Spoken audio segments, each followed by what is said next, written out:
All right, welcome back to what I would like to be the final part of this series. This is part 5 of Unlocking the Secrets of Thought with Clinical Hypnosis. My name is Hakeem-Alexander, Hypnoathletics, exercising your mind. And I'm going to actually put in the description of this the complete toolkit for unlocking the secrets of thought. So let's see if we can cinch this up here. So all the different pieces of this here, from the 4 hypnotic stages of competence, the systematic desensitization, emotional incubation, and psychomatics.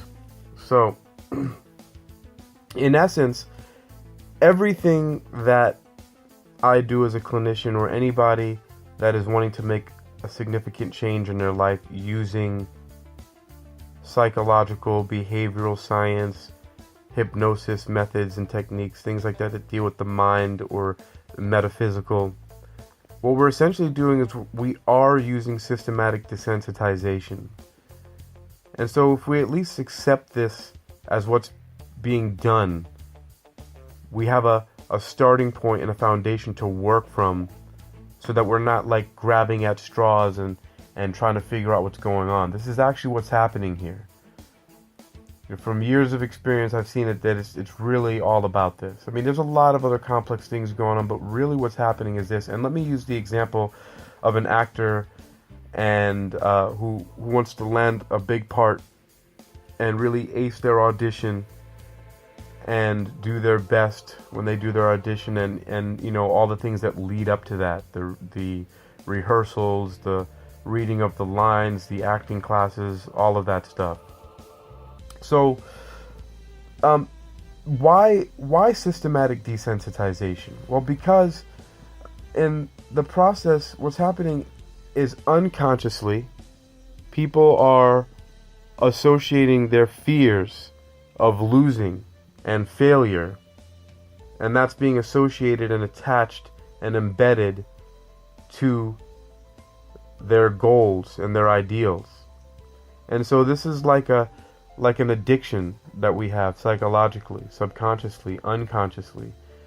We want to do something, we want to achieve something, but we're constantly, as the saying goes, in the back of our minds, fearing that we're going to lose.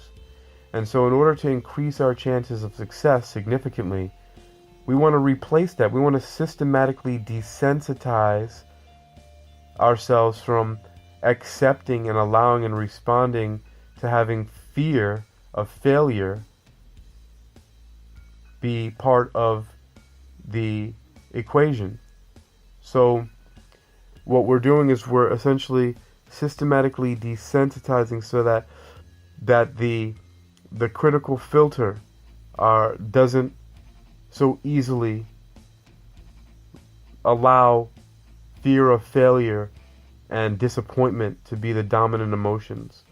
So, touching on the idea that our subconscious mind, the main goal of the subconscious mind is for us to survive. And, you know, taking from the mental bank program and teachings from John and George Kappas at the Hypnosis Motivation Institute, you know, we learn, and very accurately so, that the subconscious mind is really protecting us, and its main goal is our survival. And so what a lot of people say is that it attempts homeostasis, which is keeping us in the comfort zone. I say that it's not the comfort zone, it's actually a familiarity zone, because there's a lot of people, I'll use the example of finances and money. There are a lot of people who don't have the money or the career and the finances that they want, and that's not very comfortable for them. They're not comfortable with that at all, but they're familiar with it, and especially their subconscious programming, that unconscious incompetence, is familiar with it. And so that's what continues to dominate.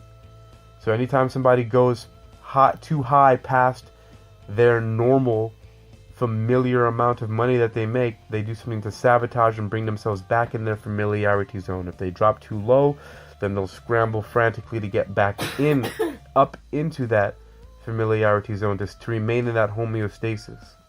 And so when we use the emotional incubation method, what we're doing is we're cultivating and growing and incubating an emotion of achievement, of success, of confidence, of winning, so that we can incrementally start to reassociate what we want to win, the goals that we have, and to replace our familiarity zone response from always defaulting to the fear of failure and those negative emotions. That's essentially what we're doing, is that we're reprogramming our familiarity zone, what our subconscious mind automatically defaults to. So what we're doing is we're resetting our default so that we get into a subconscious competence, a new type of subconscious competence. And this is where those 4 hypnotic stages of competence come into play here. Is that what we need to realize is that a lot of times, and now this is another a brand new revelation here in this presentation that seems like it's a little bit different from the first one, but a lot of times we actually are unconsciously competent, but it's really an incompetence. What's happening is that the default setting is what's getting us into trouble. And the default setting is that familiarity zone. It's what we've been accepting the whole time. And so we're systematically replacing that default setting. We're desensitizing our response from so readily accepting that with the new one that we've incubated, that we've grown. And that's what the systematic desensitization, that's why it's so powerful. With almost everything that we're doing, if somebody has a fear or a phobia, we're simply replacing their response to that, the automatic response. So they might automatically respond to seeing a spider with panic. And instead, we emotionally incubate calm and winning and confidence and different things like that, so that whenever, for example, the person sees the spider, or they go into the audition, which can be nerve-wracking, they use an anchor to recall those calm feelings of it, and replacing nervousness with excitement. Replacing a panic with calm, replacing fear with confidence, and making that the new default setting. So where eventually, instead of defaulting unconsciously to failure and disappointment and panic and fear, we eventually move from knowing that that's what's going on wrong. We go from unconscious incompetence, where that's normally the default, to conscious incompetence, where now we know what's happening is that we're normally defaulting to that garbage that's causing us most of our problems, to then we're focusing and concentrating on recalling over and over again and practicing. It's like lifting weights in the gym. I remember listening to a program called Building Your Network Marketing Business with Jim Rohn, and never mind that it's about network marketing, although there's an interesting connection with that and the founder of the school, which I'll get into one time, which is really awesome. And the school I'm talking about is the Hypnosis Motivation Institute, who he consulted one of the biggest companies in the world. Anyway, so the thing is that when you're going to the gym, or let's talk about Jim Rohn. He says, don't wish for things to get easier, wish for you to get better. You see, in life, what happens, like when we go to the gym, is we might go there and start lifting a 5 or a 10 pound weight, and we do a certain amount of reps, and it seems difficult at first, right? But we keep on going consistently, and it seems like lifting the 5 or 10 pounds gets easier, but it's not the 5 or 10 pounds getting easier. The gravitational constant on Earth is not changing significantly that I know of, right? So it's you that's getting stronger. That's why it feels easier. You're getting stronger. So we don't do this so that things get easier. We do what we're doing in behavioral science and clinical hypnosis and all of this change strategy, the emotional incubation method, so that we get better, we get stronger. It just seems that what we're doing is easier. And so that's what we're doing over time. So now when we're in conscious competence, that's what we're doing. We're using willpower. We're going to the mental gym. We're exercising our mind so that things seem to get easier, but it's really us getting better. And so then eventually what ends up happening is that we rise to a new default setting. And the new default setting is one of subconscious competence, where now instead of unconsciously being incompetent and attaching negative emotions of fear and disappointment and panic with our experiences that we're having, now the default setting goes to achievement and success and calm and confidence.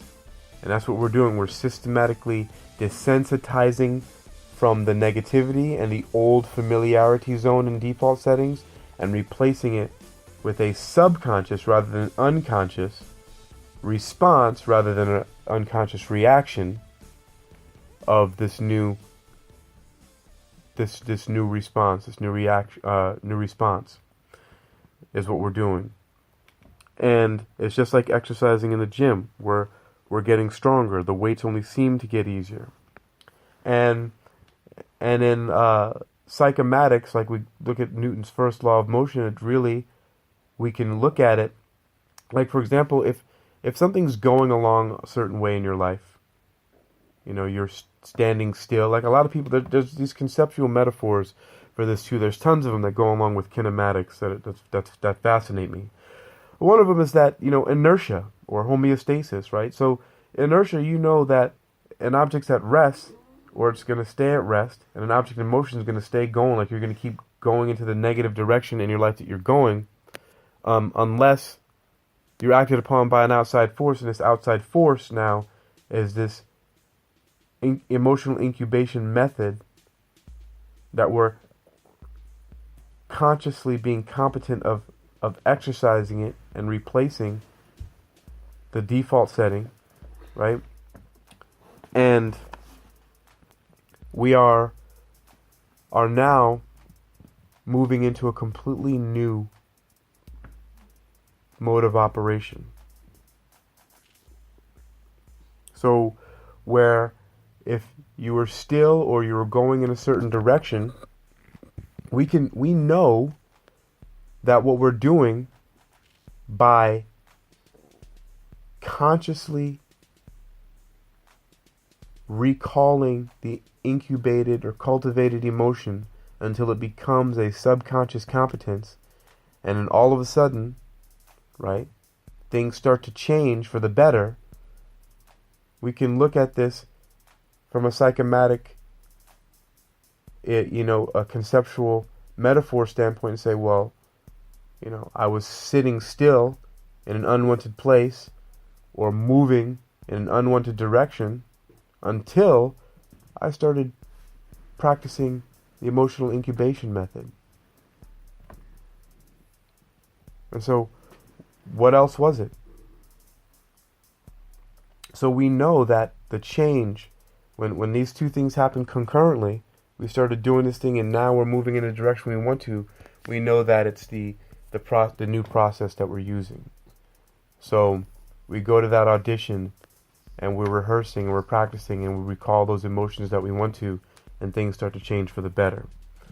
So that's really what we're doing. We're using emotional incubation to systematically desensitize our old default settings with a new default setting and basically reprogramming our familiarity zone so that our responses go to how we want to feel and how we want to perform rather than how we're afraid of performing.